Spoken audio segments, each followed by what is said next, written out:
Boa noite, meus amados irmãos. Sejam bem-vindos a mais um culto de oração e doutrina. Agradeço a Deus pela vida de cada um dos irmãos que estão se encontrando aí virtualmente para honrar e glorificar o santo nome de Jesus Cristo. Quero pedir que os irmãos estejam orando agora pelo esposo da Ângela, filha do nosso irmão Daniel Alvarenga. Ele está com Covid-19, está entubado, está carecendo das nossas orações. A situação dele não é fácil, a situação dele é grave. Quero que os irmãos continuem orando pela nossa irmã Roberta, que está se estabelecendo, graças a Deus. Que os irmãos continuem orando pela nossa irmã Antônia, minha sogra. Ela está com Covid, segundo os médicos, mas é algo muito leve e ela está bem, graças a Deus. Ela passou mal na terça-feira, na segunda-feira foi para o hospital, mas já está com a saturação equilibrada, graças a Deus, está respirando bem. Nós agradecemos as orações dos irmãos, pedimos que os irmãos continuem orando para que ela alcance aí a plena recuperação da sua saúde. Tá bom, meus irmãos? Nós vamos orar agora e em seguida chamaremos a equipe de louvor que nos trará uma canção. Tá bem? Oremos. Pai de amor, muito obrigado, Senhor Deus, por estarmos em Tua presença. Te agradecemos, Pai, por todas as bênçãos que o Senhor tem nos concedido. Te suplicamos, ó Pai, que Tu possas abençoar o esposo da Ângela, filha do nosso irmão Daniel Alvarenga, Senhor Deus, para que ele consiga ser alvo, Senhor Deus, da Tua misericórdia e da Tua graça e alcançar, Senhor Deus, a recuperação da sua saúde, ó Pai, em razão do Covid-19. Abençoa também, Senhor Deus, continua abençoando a nossa irmã Roberta e a nossa irmã Antônia, Senhor Deus, minha sogra, para que elas também alcancem, Senhor Deus, a recuperação plena de suas saúdes. Pai amado, abençoa toda a Tua igreja, Senhor Deus, que tem, Senhor Deus, se envolvido com os trabalhos, mesmo que virtualmente, para que nós possamos, ó Pai, estar diante de Ti, nos edificando. É o que nós te suplicamos, desde já agradecidos, no nome santo de Jesus. Amém.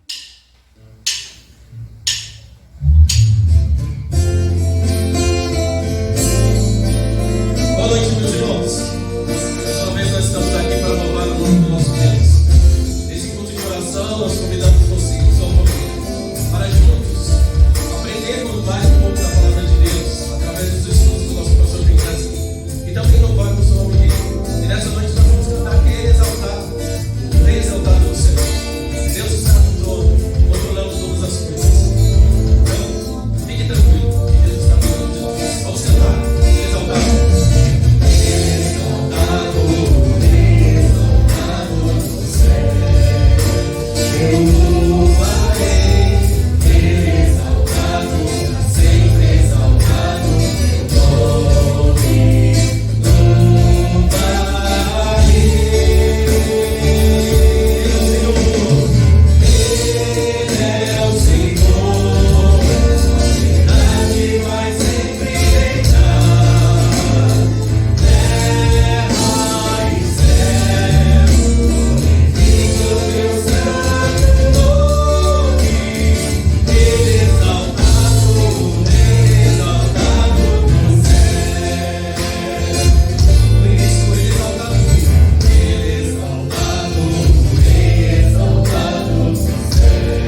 Muito bem, meus irmãos, nós vamos continuar o nosso estudo sobre as profecias. E eu quero começar o estudo pedindo desculpa aos irmãos. Eu gosto de fazer o estudo com slide, porque os slides eles são didáticos e os irmãos, eu tenho certeza que conseguem aprender mais com os slides do que apenas com a palavra. A psicologia diz que quando nós ouvimos alguma coisa, uma mensagem, por exemplo, nós temos apenas 30% de capacidade de armazenar, de guardar todo o conteúdo que foi falado. Quando nós ouvimos e vemos, como é o caso dos slides, esse percentual aumenta para 60%. Quando nós ouvimos, nós vemos pelos slides e interagimos de alguma forma, anotando, como é o caso de alguns, esse percentual aumenta para 90% de capacidade de se guardar o conteúdo daquilo que foi ensinado. Mas nós temos um problema. Os nossos irmãos do departamento de PPP, eles voltaram a trabalhar, nosso irmão Eduardo Roca e nossa irmã Laurinha, e o tempo deles agora é curto. E o que é que está acontecendo? Eu acabo atrapalhando os irmãos, porque eu mando os vídeos já no dia deles mandarem para o YouTube. A preparação dos slides ela é muito demorada. Para os irmãos terem uma ideia, entre a preparação do estudo e o envio para o nosso irmão Eduardo Roca, vai pelo menos aí de 6 a 8 horas de trabalho. Porque eu tenho que pesquisar os textos, tenho que pesquisar muitas vezes as figuras para ver se não há nenhum tipo de heresia. Eu tenho que montar os slides, depois eu tenho que montar a mensagem, depois eu tenho que colocar os slides em cima da mensagem, depois eu tenho que formatar esses dois, e depois de formatar eu tenho que mandar para o nosso irmão Eduardo, que vai levar mais algumas horas ainda para mandar para o YouTube.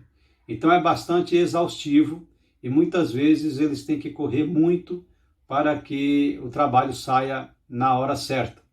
Então, nós vamos combinar o seguinte: esta semana nós não vamos fazer slide. Peço perdão aos irmãos, tá bom? Nós vamos trazer a mensagem para os irmãos apenas na palavra, sem os slides, tanto nessa quarta-feira, quanto no próximo domingo de manhã e à noite. E vamos tentar preparar os slides para a semana que vem, tá bom? Se não der tempo, a gente prepara para que daqui a 15 dias, mas vamos correr para que isso seja possível, tá bom, meus irmãos? Apenas para que os irmãos entendam o porquê da falta dos slides, tá? Peço aos irmãos que os irmãos compreendam essa situação, tá bem? Nós vamos falar um pouco hoje sobre uma outra tipologia, uma outra profecia.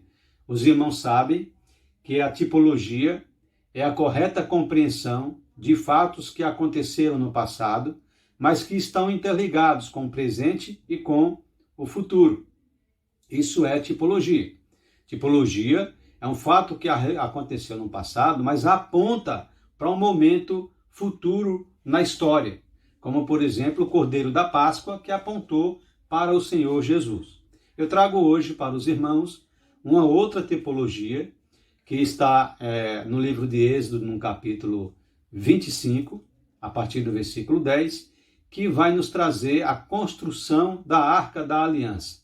Uma linda mensagem para os nossos corações, uma mensagem verdadeira do Senhor e que traz grandes significados para a vida prática do cristianismo. Aconteceu lá com o povo de Israel, há 1450 anos antes de Cristo, mas tem um grande significado para o povo cristão. Então, convido os irmãos a abrirem suas Bíblias.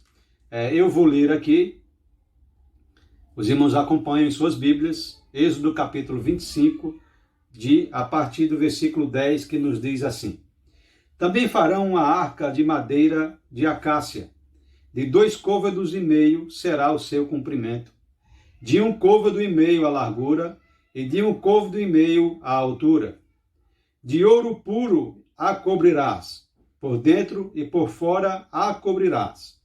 E farás sobre ela uma bordadura de ouro ao redor. Fundirás para ela 4 argolas de ouro, e as porás nos 4 cantos da arca, 2 argolas num lado dela e 2 argolas no outro lado. Farás também varais de madeira de acácia, e as cobrirás com ouro. Meterás os varais nas argolas aos lados da arca, para se levar por meio deles a arca. Os varais ficarão nas argolas da arca, não se tirarão dela. E porás na arca o testemunho que eu te dei. Farás também um propiciatório de ouro puro, de 2 côvados e meio será o seu comprimento, e a largura de 1 côvado e meio. Farás 2 querubins de ouro, batido os farás, nas 2 extremidades do propiciatório. 1 querubim na extremidade de uma parte, e outro na extremidade de outra parte.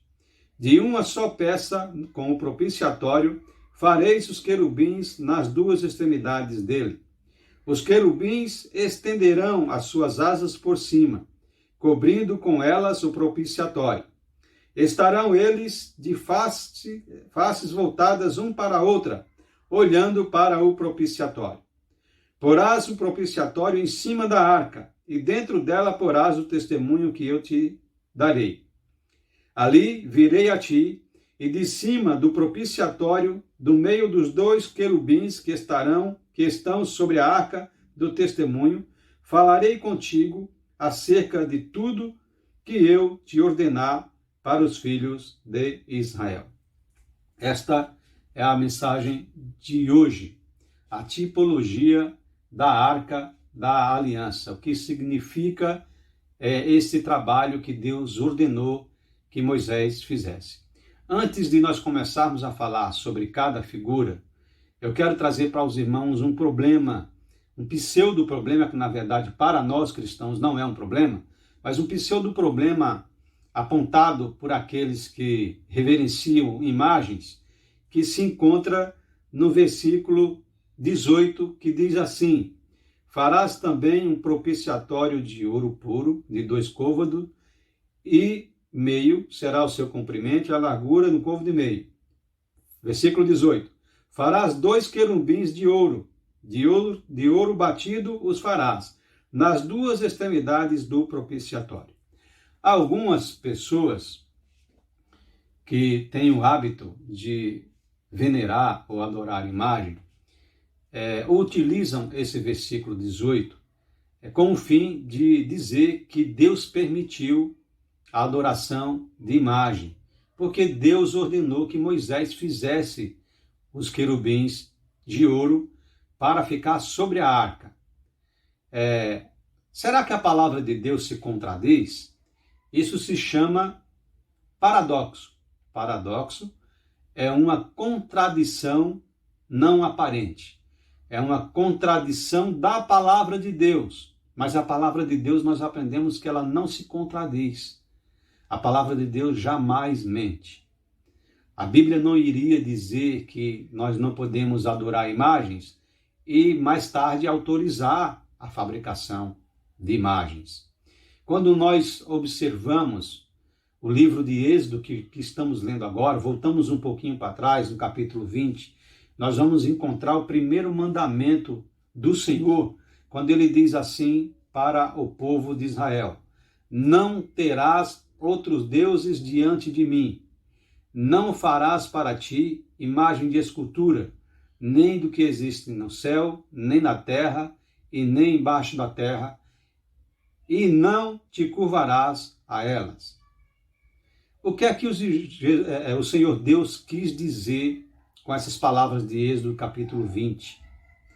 Ele quis dizer que não se pode fazer imagem de escultura para adoração. Não se pode fazer imagem de escultura de nenhuma imagem que existe no céu, na terra, nem embaixo da terra, com o intuito de adorar a imagem. O Senhor não quis dizer que era proibido fazer artes, objetos de artes, por exemplo, como grandes monumentos ou quadros pintados com a finalidade de agradar os olhos, de demonstrar um quadro da história. A arte não é proibida pelo Senhor, pelo contrário. O Senhor dava ordens para que o povo também registrasse a história através da arte. Se os irmãos pararem para pensar, a maioria dos arqueólogos encontraram, através dos seus trabalhos no Egito, a história refletida em imagens, a história anunciada em imagens. As imagens não eram proibidas. A fabricação de estátuas, de monumentos e de imagens, elas nunca foram proibidas por Deus. O que é proibido por Deus, era o que foi proibido pelo Senhor e ainda é fazer a imagem com a intenção de adorar. Aí sim, porque quando o homem faz isso, ele desrespeita, ou ele descumpre, ou ele afronta o primeiro mandamento, que é: não terás outro Deus diante de mim. Então não existe aí contradição entre a palavra de Deus lá no Monte Sinai para Moisés e agora com a fabricação do propiciatório. Tá certo? Apenas para que os irmãos entendam. Lá Deus mandou que não fizessem imagem de escultura para adoração. Aqui Deus está orientando Moisés a fazer o propiciatório com os 2 anjos, querubins, na tampa dele, com uma finalidade simbólica que nós vamos ver a partir de agora, tá certo? Primeiro nós vamos falar da construção da arca. A arca ela foi construída com madeira de acácia e com ouro. Qual é o simbolismo disso tudo? Deus mandou que Moisés fizesse um grande retângulo de 2 côvados e meio de comprimento, 1 côvado e meio de altura e 1 côvado e meio de largura, e de madeira de acácia, e que revestisse a madeira tanto de dentro como por fora. Para quê? Para que não ficasse nenhum pedaço de madeira à mostra. Ela ficasse completamente coberta de ouro. Esse simbolismo, ele tipifica, ele aponta para as 2 naturezas de Cristo, a natureza humana e a natureza santa. 100% homem, 100% Deus. É o que nós chamamos de união hipostática. União hipostática. É a união do santo com o humano. O engraçado é que quando nós olhamos para Jesus, ou nós pensamos em Jesus, inevitavelmente nós pensamos em Jesus como Deus, como santo, como sagrado, como eterno. Pouquíssimas vezes nós fazemos alusão em Jesus como um homem. Por quê? Porque a figura do divino, ela é plena em Jesus Cristo. Paulo escreveu à igreja dos Colossenses, no capítulo 2, eu quero aqui trazer para os irmãos,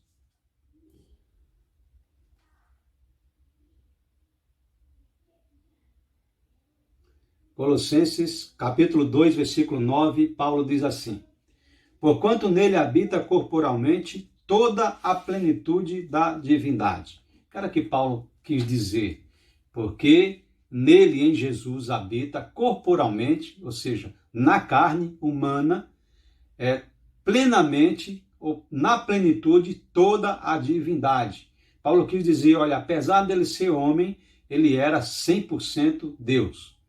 Então, a construção da Arca da Aliança em madeira e ouro simboliza as 2 naturezas de Jesus, a natureza 100% homem e 100% Deus, ok?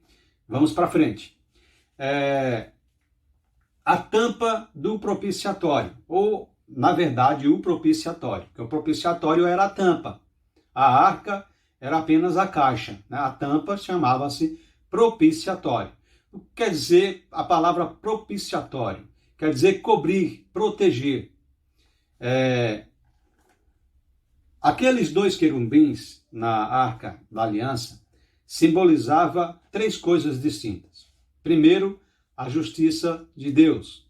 Segundo, a santidade de Deus, como lá em Isaías, no capítulo 1, onde se mostra a figura dos querubins em Apocalipse também, capítulo 2, onde se mostra as figuras dos querubins santificando ao Senhor. Então os querubins, com as suas asas estendidas, simbolizava a santificação daquele ambiente, a santificação do Senhor.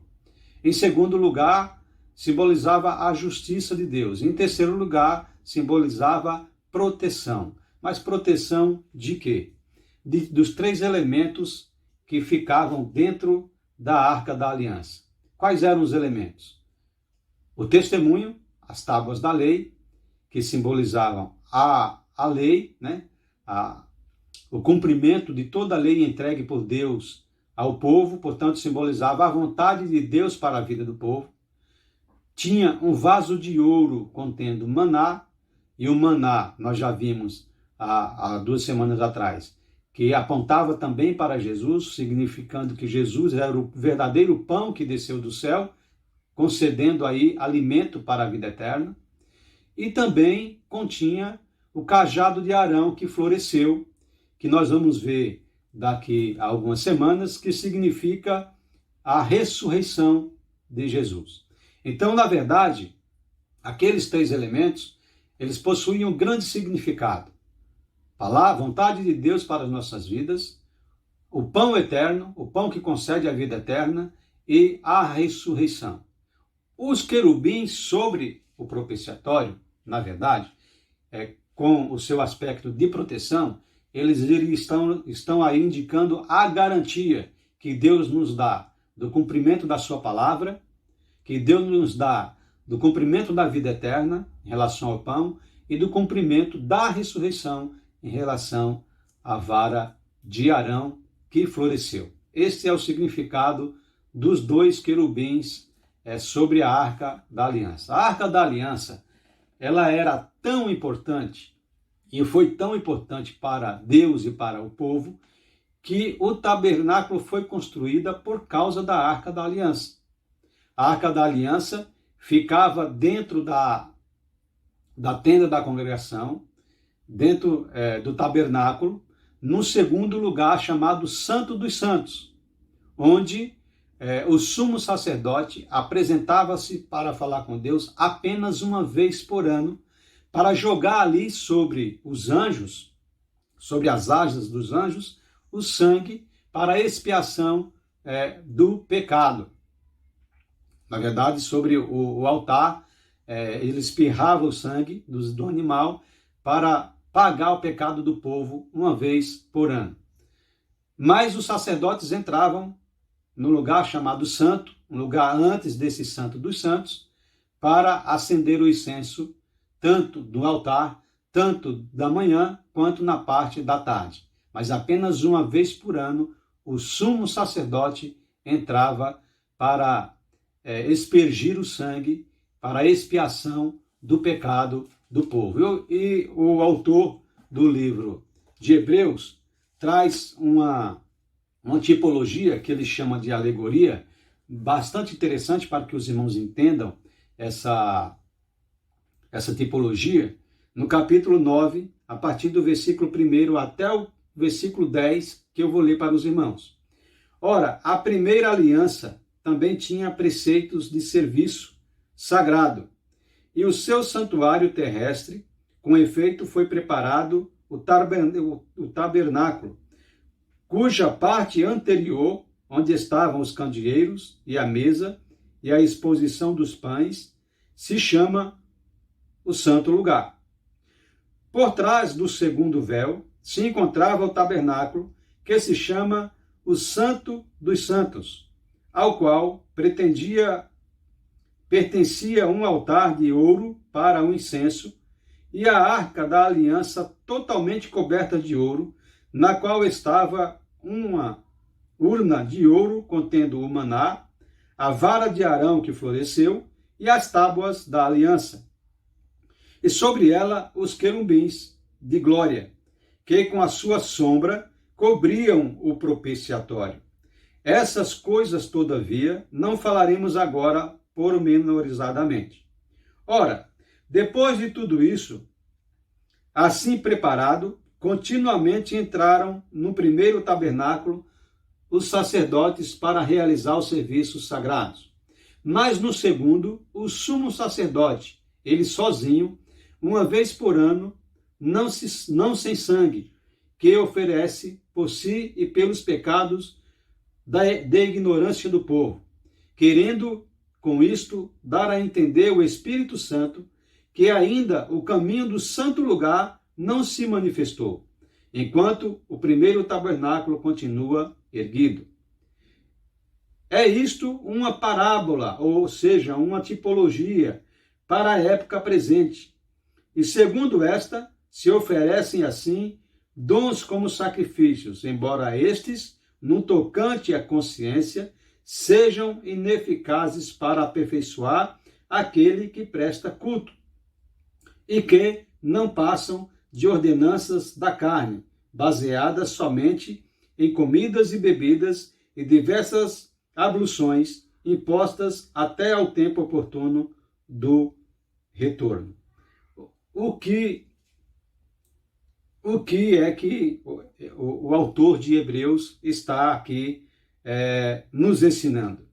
Que os querubins, eles faziam sombra, protegendo o propiciatório, protegendo aqueles elementos que estavam dentro da arca, conforme eu já falei para os irmãos. O sumo sacerdote entrava nos santos dos santos apenas uma vez por ano para aspergir o sangue em expiação do seu pecado e do pecado do povo. Jesus também simboliza o sumo sacerdote, mas que derramou seu sangue apenas uma vez para todo sempre, conforme foi falado pelo pastor Flávio no domingo passado, para o pecado de todos nós. Este é o simbolismo da Arca da Aliança. Na verdade, a Arca da Aliança, ela tem uma história maravilhosa, porque mais na frente, lá no livro de Josué, ele vai mostrar como o povo de Deus conseguia conquistar guerras, vencer as guerras, colocando na frente a Arca da Aliança, como ela era importante para o povo, porque a Arca da Aliança não significava apenas isso que eu falei para os irmãos, mas principalmente a presença de Deus entre o povo.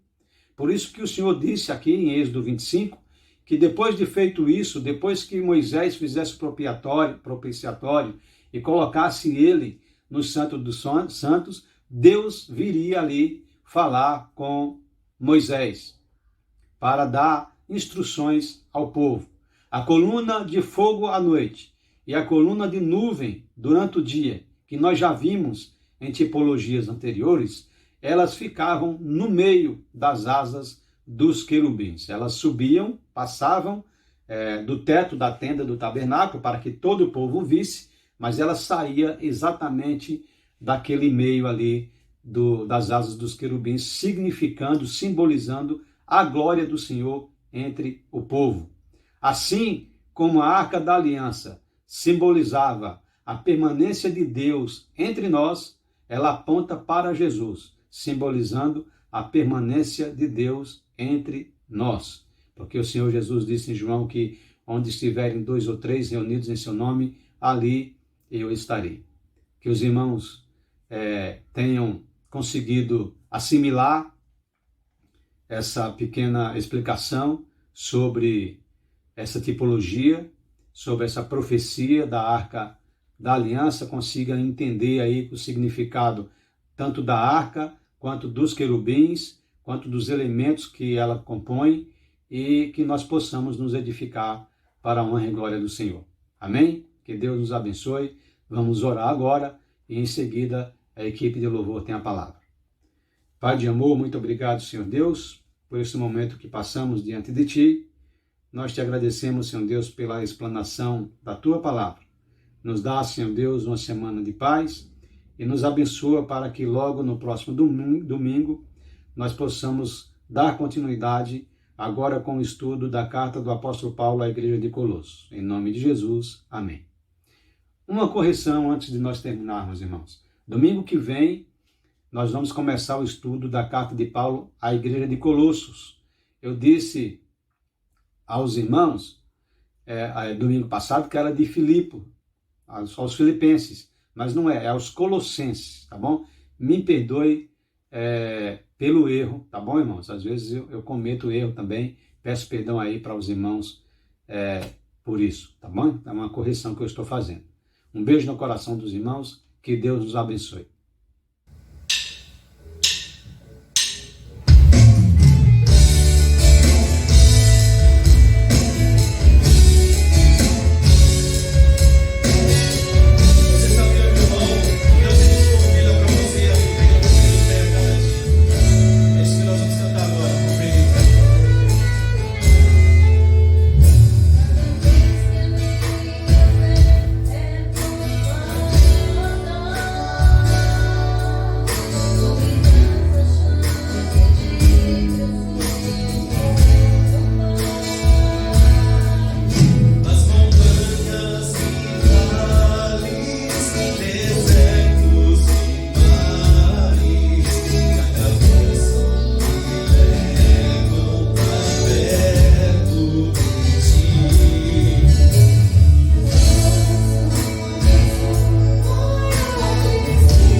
Com ousadia vou mover o sobrenatural.